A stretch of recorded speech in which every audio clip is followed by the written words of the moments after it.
The story of the potter. In a small village lived a humble potter named Yudhisthira. He worked hard every day, making beautiful clay pots. His little workshop was filled with pots of all shapes and sizes.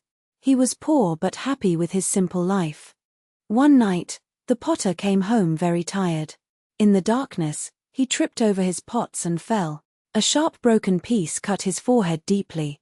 "Ouch!" he cried. The wound was painful, and he was too poor to buy medicine. After many months, the wound finally healed, but it left a big, deep scar on his forehead. Soon after, a terrible famine struck the land. With no food or work, the potter decided to travel to a faraway kingdom to find a better life. In the new kingdom, the potter found work at the royal palace. One day, the king noticed the big scar on his forehead.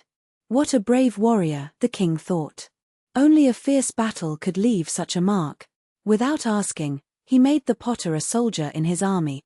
The potter was given armor, a sword, and a place among the bravest warriors. But he felt very uncomfortable.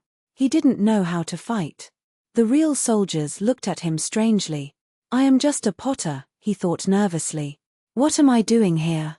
One day, war was coming and the king asked about the potter's famous battle scar. The potter knew he had to tell the truth.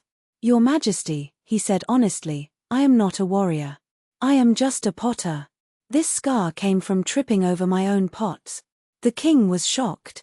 The king sent the potter away from the army. But the potter wasn't sad. He went back to making pots and was happy again. "It is better to be an honest potter than a pretend warrior," he smiled.